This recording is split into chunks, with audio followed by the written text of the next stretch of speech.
WhatsApp geng, assalamualaikum warahmatullahi wabarakatuh. Bro, selamat datang, selamat berjumpa lagi bersama kita di sini Chen Pukis Sonjet. Kali ini kita akan sedikit mereview banyak pertanyaan kawan-kawan masalah pintu. Karena sebagian pintu ini merupakan tingkat keamanan yang kita utamakan. Penjebolan ini ada 3 macam: penjebolan lewat pintu, penjebolan lewat dinding, atau LMB itu sendiri. Pada sebelumnya saya pernah memberikan video atau tutorial bagaimana cara membongkar kunci, menghancurkan kunci dengan kunci pas. Saya pernah membuat videonya bagaimana cara menghancurkan gembok. Jadi untuk tingkat keamanan, jadi di sini saya akan sedikit mereview dan memberikan rekomendasi kepada kawan-kawan semua yang masih proses pembangunan gedungnya, supaya lebih meningkatkan kualitas pada sebuah keamanan. Apapun yang akan terjadi, sebisa mungkin tidak ada penyesalan kalaupun itu memang terjadi. Jadi di sini seperti yang terlihat di depan, di belakang saya ini, kita menggunakan kunci dengan sistem kunci tanam. Bukan gembok hanya di luar saja, tapi kunci utamanya adalah kunci tanam. Terkait masalah pertanyaan kawan-kawan, bagaimana cara merakit, bagaimana cara memasang pintu yang aman. Sistem pintu ini menggunakan pintu dengan besi plat, bisa 3 mili atau 4 mili. Jangan pakai plat kaleng-kaleng guys, jangan pakai plat kaleng-kaleng.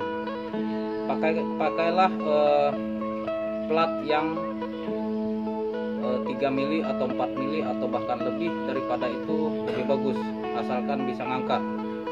Yang kedua, untuk kusennya gunakan besi U atau besi L. Untuk masalah besinya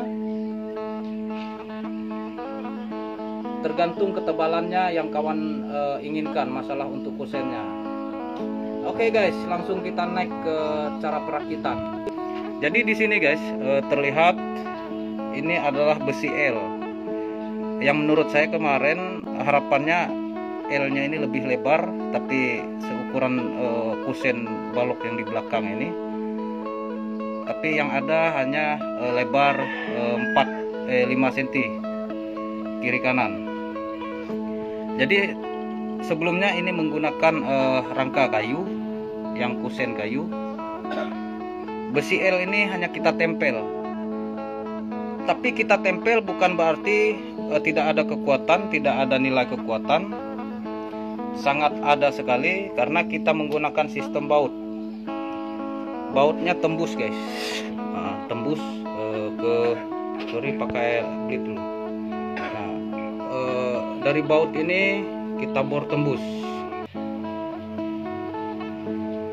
Masing-masing pintu ada, ini juga ada. Tapi supaya aman, sebaiknya permukaan daripada baut yang kelihatan ini digerinda, dikasih bulat biar tidak bisa menggunakan kunci. Seandainya ini besi menggunakan besi U yang lebar, kita bisa pasang langsung di sini guys, bisa pasang langsung di sini. Di sini kita menggunakan plat yang untuk kusennya kita menggunakan yang 4 mili. Kalau untuk daun pintu kita menggunakan 3 mili. Tapi semakin besar milinya sebenarnya semakin bagus. Nah, ini bisa kita lihat kawan-kawan yang sudah terpasang. Kemudian di dalam sini guys, di dalam sini ada lagi baut tersembunyi yang dari atas, yang menembus kusen ini, kusen ulin. Begitupun arah sebaliknya, karena kusen ini kita pasang sebelum dilakukan proses dinding atau proses pengecoran. Sebisa mungkin sudah terpasang, bautnya tertanam di sini langsung. Untuk pintu di sini kita menggunakan kunci tanam guys. Ini dia kunci tanam.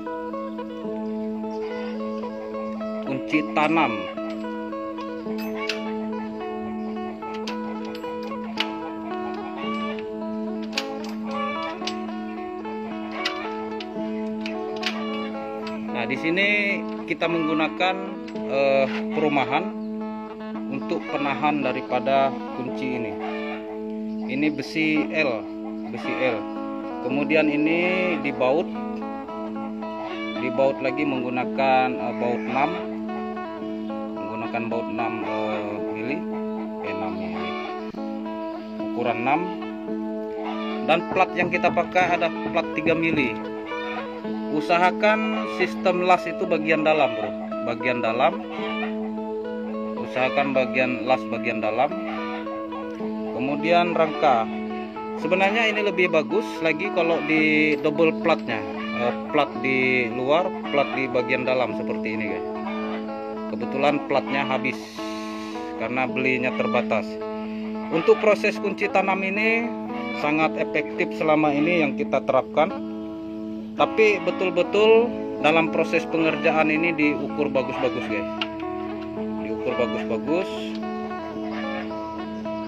Supaya masuk dengan ukuran yang ada, lubang yang ada. Kalau untuk kuncinya sebenarnya makin panjang sampai 3 kali putaran ini sebenarnya semakin bagus. Tapi kebetulan ini hanya 2 kali putaran, jadi lumayan dapatlah untuk keamanan. Untuk bagian luar kita bisa lihat dan kita coba tutup kembali.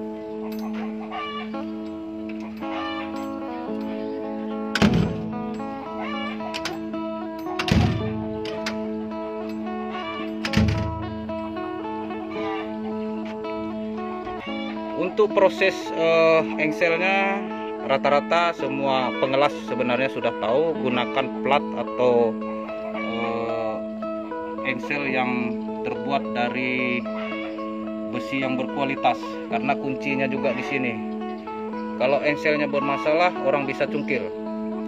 Nah, ini terlihat baut tanamnya masih di sini, hanya saja ujung bautnya belum dikasih bulat supaya tidak ada kunci yang bisa masuk ke sini.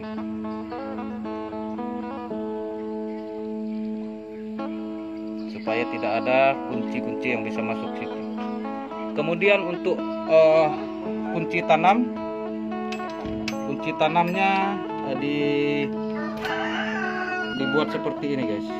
Sebenarnya ada lebih bagus dibuatkan kotak di sini untuk menahan atau untuk mencegah lubang kunci ini tidak dimasukin sejenis binatang atau kelulut kalau ada kotak lagi.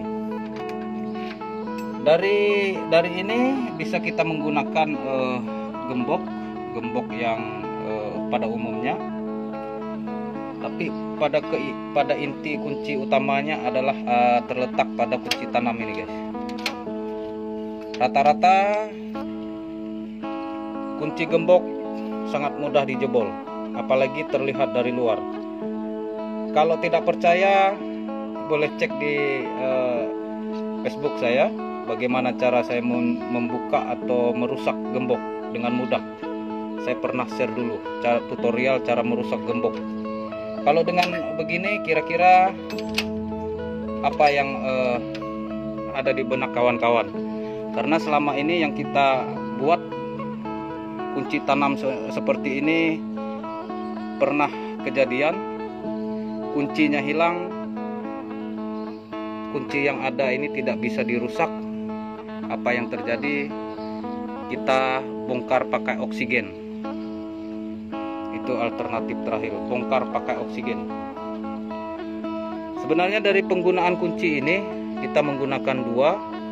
Di sini di bawah satu, di sini satu. Sebenarnya kalau bisa 4 lebih bagus guys. Di sini satu, di sini satu, bawah satu, dan bawah satu lagi. Nanti kita akan buatkan video juga bagaimana kunci rahasia. Kunci rahasia kita mengadopsi cara membuka ban mobil, menurunkan atau menaikkan ban mobil. Nanti baut panjang pada umumnya yang dijual di toko-toko, baut panjang ukuran berapa? 80 ke 1 meter. Nah, itu kunci tanam guys, tapi memang betul-betul harus kita rakit dengan kusen. Oke bro, ini dia sedikit informasi. Ada beberapa yang komen atau menanyakan di YouTube saya, bahkan di Facebook, bagaimana mengamankan kunci supaya tidak mudah dirusak oleh orang. Salah satunya dengan cara seperti ini, kita menggunakan kunci tanam. Kalau di kamar-kamar atau di rumah, di pintu kita menggunakan kunci tanam. Ada yang pakai handle, ada yang pakai handle, ada yang tidak pakai handle. Pilih yang tidak ada pakai handle. Pilih yang tidak ada pakai handle, karena langsung tidak ada lubang untuk handle-nya. Ini untuk otomatis untuk kunci tanamnya saja.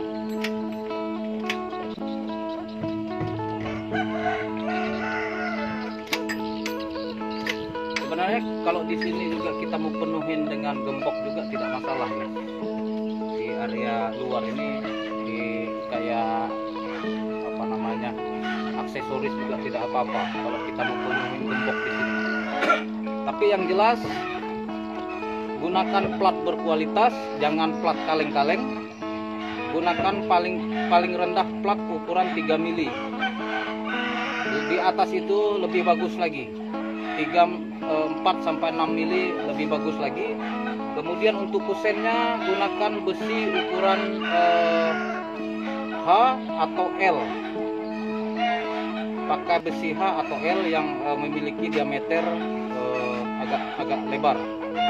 Ini untuk pintu. Oke bro, hanya ini saja yang bisa saya informasikan kepada kawan-kawan semua. Mudah-mudahan dari apa yang saya sampaikan melalui live kita ini mudah dipahami, mudah